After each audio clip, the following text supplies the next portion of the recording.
ويكأنه لا يفلح الكافرون.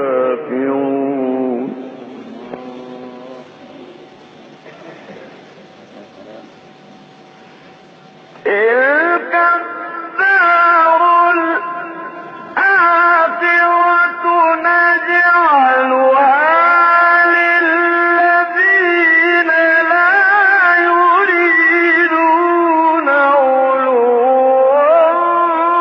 في الأرض ولا فسادا.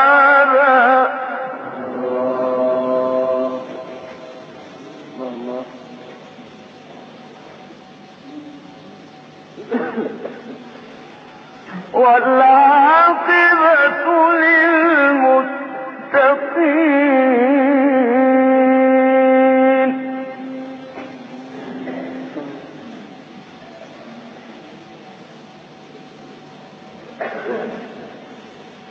من جاء بالحسنة فله خير منها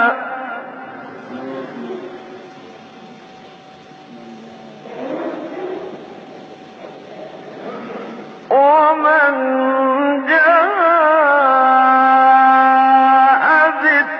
بالسيئة فلا يجزى الذين عملوا السيئات إلا ما كانوا يعملون.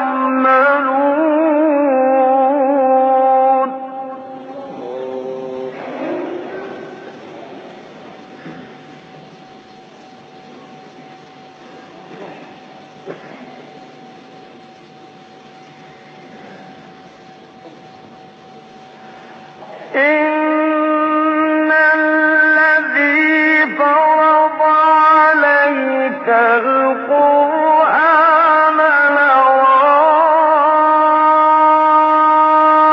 لرادك إلى معاد.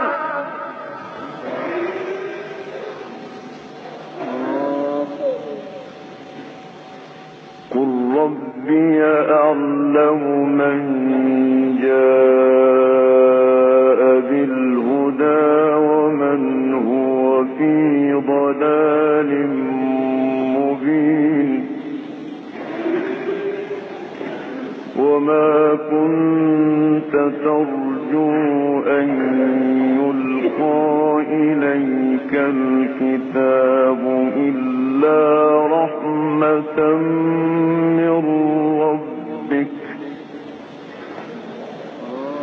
فلا تكونن ظهيرا للكافرين ولا يصدنك عن